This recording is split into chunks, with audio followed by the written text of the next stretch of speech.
ED ने संजय राउत को कल पूछताछ के लिए बुलाया। नोटिस के बाद उद्धव ठाकरे का एक्शन, बागी मंत्रियों से विभाग छीने। मनी लॉन्ड्रिंग मामले में सत्येंद्र जैन की न्यायिक हिरासत बढ़ाने से कोर्ट का इनकार। वीडियो कॉन्फ्रेंसिंग के महाराष्ट्र में जारी सियासी संकट के बीच हुई अंडरवर्ल्ड डॉन दाऊद इब्राहिम की एंट्री से राजनीति में आया तूफान। शिंदे गुट के विधायकों ने ठाकरे सरकार से वापस लिया समर्थन। अल्पमत में अघाड़ी, राज्यपाल को लिखे पत्र में दावा। आजमगढ़ से अखिलेश हुए फरार, निरहुआ डटल रहे, फॉर्मूले ने किया कमाल। अभिनेता को जनता जनार्दन ने बना दिया सांसद। निरहुआ के सांसद बनते ही खुशी से झूम उठी आम्रपाली दुबे, बोली आजमगढ़ में कमाल खिल गया, बधाई हो सांसद जी। भाजपा ने खोला आदिवासी राष्ट्रपति बनाने का दाव। गुजरात समेत कई राज्यों के विधानसभा चुनाव में होगा बड़ा फायदा। महाराष्ट्र में सबसे बड़ा खिला, शिवसेना को रोकने के लिए संजय राउत को घेरा। एकनाथ शिंदे से सियासत गर्म है, वहीं संजय राउत को ईडी ने नोटिस भेजा। महाराष्ट्र मामले में सुप्रीम कोर्ट में सुनवाई जारी। शिंदे गुट ने किया लगभग 39 विधायकों के समर्थन का दावा, कहा डिप्टी स्पीकर का नोटिस अवैध। इधर पुणे से बड़ी खबर आपको बता दें, पुणे में शिव सैनिकों ने की बागी विधायकों के खिलाफ नारेबाजी। बैनर पर लगे फोटो पर मारे जूते। देख सकते हैं पुणे की तस्वीरें हैं। शिव सैनिकों ने बागी विधायकों के खिलाफ नारेबाजी की है और नारेबाजी जमकर की है। और बैनर पर लगे फोटो पर एकनाथ शिंदे समेत कई बागी विधायकों के फोटो लगे हुए हैं बैनर पर, और उस बैनर पर लगी फोटो पर जूते मार रहे हैं शिव सैनिक। आप तस्वीरों में देख सकते हैं। लगातार देखते रहे हमारे साथ मेट्रो सिटी समाचार पर। इस वक्त एक और बड़ी खबर आपको बता दें, पुणे में लगातार शिव सैनिक भी आक्रामक हैं। वहीं पुणे से एक और बड़ी खबर है कि पुणे में शिंदे समर्थकों ने संजय राउत का पुतला जलाया है और जमकर विरोध प्रदर्शन किया। आपको बता दें, शिंदे समर्थकों ने संजय राउत का पुतला जलाया और जमकर नारेबाजी की और जमकर विरोध किया और संजय राउत का बीच रोड पर पुतला भी जलाया। देखिए तस्वीरें मेट्रो सिटी समाचार पर सबसे पहले।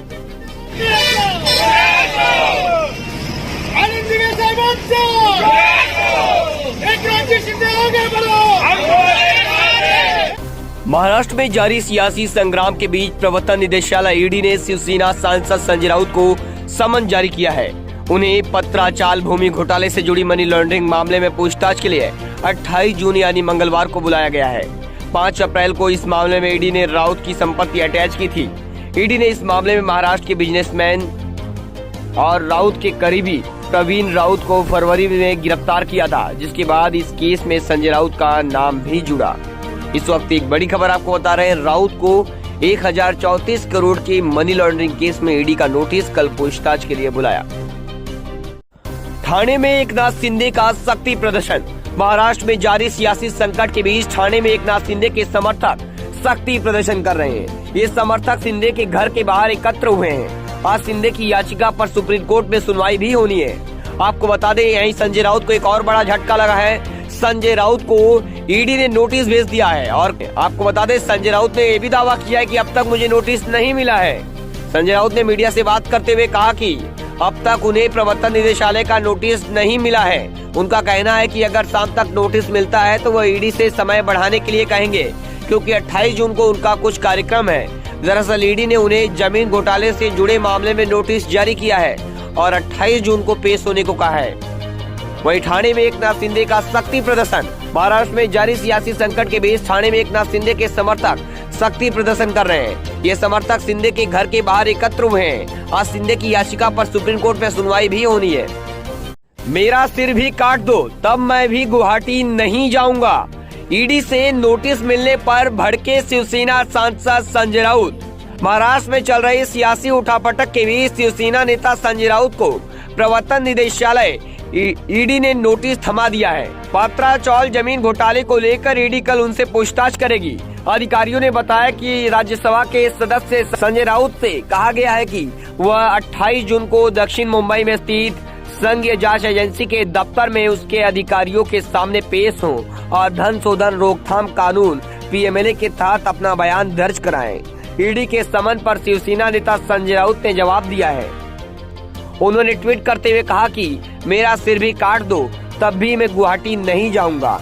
उन्होंने कहा, अब पता चला कि ईडी ने नोटिस क्यों भेजा है। हम सब बाला साहेब के शिव सैनिक बड़ी लड़ाई लड़ रहे हैं। ये साजिश चल रही है। प्रवर्तन निदेशालय ने इससे पहले शिवसेना नेता के उनके अलीबाग में एक प्लॉट और दादर में एक फ्लैट को कुर्क कर दिया था। ईडी राउत के अलावा उनकी पत्नी से भी पूछताछ कर चुका है।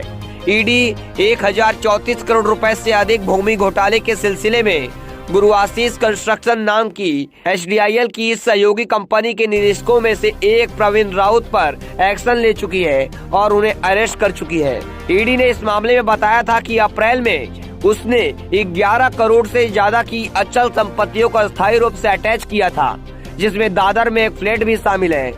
इसमें लगभग 9 करोड़ की प्रॉपर्टी प्रवीण राउत की है, जबकि 2 करोड़ की प्रॉपर्टी संजय राउत की पत्नी की है। ईडी बेशक इस मामले में लगातार कार्रवाई कर रहा हो, लेकिन संजय राउत कह चुके हैं कि वह इस मामले को लेकर बिल्कुल डरने वाले नहीं हैं। शिवसेना पर नियंत्रण को लेकर उद्धव ठाकरे और बागी विधायक एकनाथ शिंदे के दरमियान जारी खींचतान के बीच पार्टी के नेता संजय राउत ने बागी विधायकों को विधानसभा की सदस्यता छोड़कर नए सिरे से चुनाव का सामना करने की चुनौती दी है।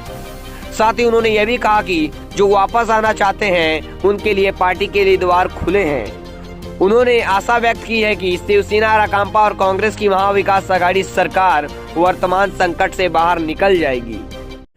शिवसेना के बागी विधायक उद्धव के चचेरे भाई राज ठाकरे की पार्टी महाराष्ट्र नवनिर्माण सेना में शामिल हो सकते हैं। इसके पीछे एक कारण यह है कि शिंदे के पास 2/3 यानी 37 से ज्यादा विधायकों के समर्थन होने के बावजूद विधानसभा में अलग पार्टी की मान्यता मिलना आसान नहीं है। अगर बागी गुट राष्ट्रपति चुनाव से पहले मसले का हल चाहता है तो उसके पास सबसे आसान रास्ता खुद का किसी दल में विलय करना है। ऐसे में एक बड़ी संभावना मनसे से शामिल होने की है। मीडिया रिपोर्ट्स को मनसे से जुड़े एक बड़े नेता ने बताया कि शिंदे गुट की ओर से एक ऑफर जरूर आया है। हालांकि अभी इस पर मनसे चीफ को विचार करना है।